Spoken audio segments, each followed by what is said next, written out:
Hi, this is Adrian with a tutorial on the billing interface in Oscar EMR for Ontario. Please note, disclaimer that this is not OHIP billing advice. This is simply a tutorial on the Oscar EMR billing interface for Ontario. So if you're a doctor and you're billing, you're going to do that from the eChart most cases. So this is the patient's chart from the schedule that we accessed. You could type your note here, anything you need to. When you're done with the chart at the end of the encounter, it's easiest just to click the $ here in the bottom. It says sign, save, and bill. That will sign the note and take you to the billing screen. Here is the default Ontario billing screen. Notice that this section with all the checkboxes, that is the default general practice billing form. Note that this may look totally different for your Oscar system because this is 100% customizable which codes show up here. So this is just the default for Oscar. Yours may look different. And we call these kind of templates of the different codes that you could check off billing forms. And the default one is general practice. This can all be changed in preferences, but these are basically, as I said, templates of different billing codes. You can check off the code that you want. So let's say A007A. Okay, so that's for intermediate assessment. It shows you description, fee, and everything. And you could also switch billing forms. So let's say you want to also do suture of lacerations. You could click billing form link and then this, and it will bring you to that billing form. So there's different ones here. And you could keep browsing between these different billing forms and it will save all your codes. So back to general practice, back to suture of lacerations, right? It saved the checkboxes.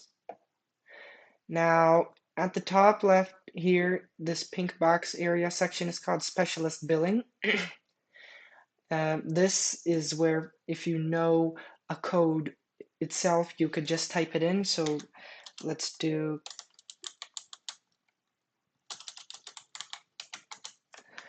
okay, you could just type in the code here.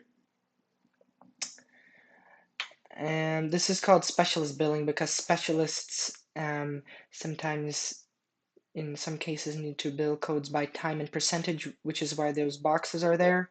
The defaults are 1 quantity for the code. You could click instruction and yeah, so this basically says that you could double click on any of the codes in a billing form to add them to specialist billing. So for example, we want to do I'm going to pick some random code. You have to click on the code itself. You're going to double click. And once you double click on the code, not the checkbox, not the description, you have to, on the code area, it will come up here into specialist billing, right? Now, specialist billing, as I said, allows you to specify time and quantity or quantity and percentage for the code. And you could just remove the code. Now, let's say you don't know the code, but you know the description. So we're going to type in, let's say, you could type in a few characters. I'm going to try to search for a code for laceration. And then you have to double click on what you typed in. And this will bring up a large list of the different codes that match your search. So here we searched for first few letters of laceration, so there's a few matching ones. I don't know, I'm gonna select some random code here. And you could select up to 3, as it says maximum 3. When you're done, you're gonna scroll down all the way to the bottom and click confirm. And that will add the code over here. So once again, you could type in a description, double click on that description, and then select the code, and it will add in here.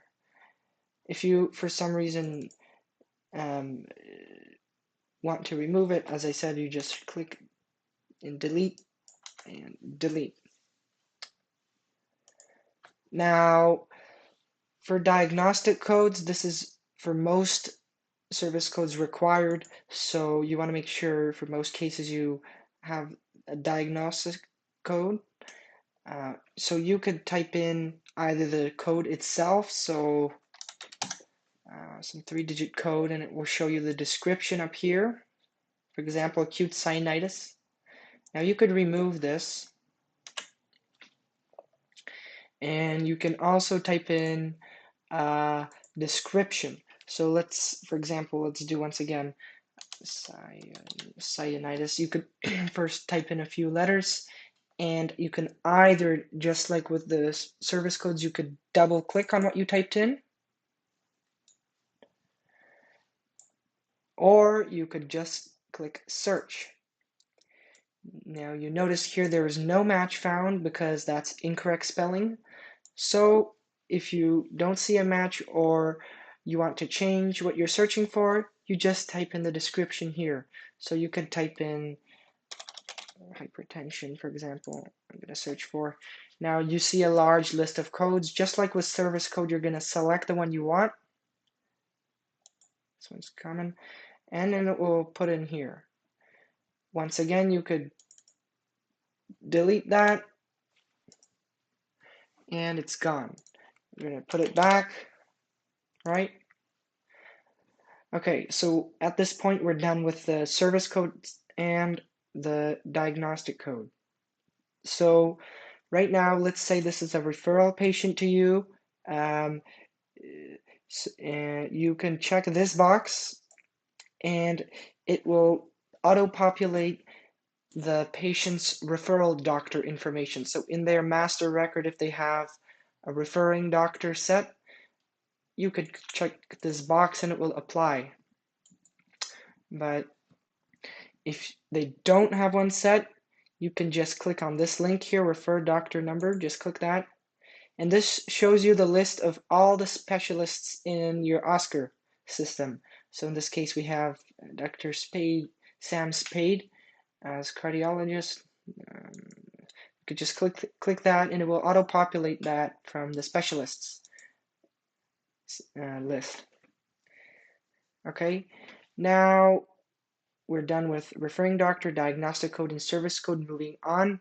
By default, billing physician is set as your name, unless you've changed that. And for doctors billing, you will have this set as your name by default. However, if this is an MOA or administrative assistant or someone else that's billing on behalf of a doctor, you would just select this drop-down billing physician and select the one from the list. In this case, it's a test system. There's only one, and it's called Dr. Oscar Doc. So we're going to leave that. Visit type, location, and SLI code, you can all change that. And same with this. And by default, the billing type is set to bill OHIP. This can also be changed. In this tutorial, we're doing a demonstration on the OHIP billing interface, so we're not going to go into the other third-party ones and the other ones. So when you're done with all of this, you're going to click Next at the top here. Okay, so this pulls up this screen that shows you the confirmation and the total and the description for all of your codes. So you see here, it shows your diagnostic code, so you could maybe verify that that's correct. And it shows you the codes that you put in for service codes. So we did a intermediate assessment tray fee and also this fee here for lacerations or for sutures. If for some reason you made a mistake and you want to remove a code or change the diagnostic code, you could just click back to edit and it will bring you back to this screen here. It's nice because the codes that you checked off will be kind of in a green here, highlighted. And this is just like the before screen, you can change anything you need to here. Remove the diagnostic code, add it back in. You could change everything.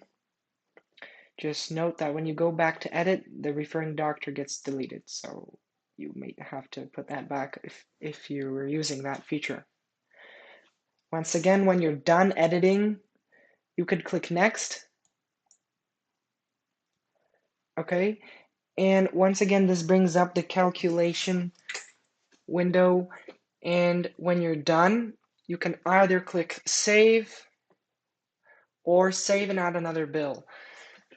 Save just saves the bill, obviously, and closes the billing screen, so you're no longer going to be billing for that encounter. You're done.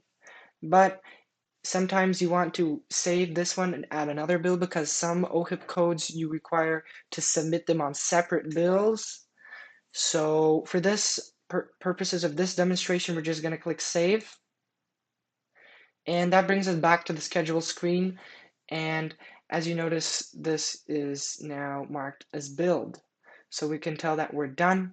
And it's not only billed, but the note is also signed. So billed and signed. The reason it's billed and signed is because we click the $ in the billings in the eChart. Okay, this is the once again the brief tutorial of billing from the eChart for Ontario. Thank you.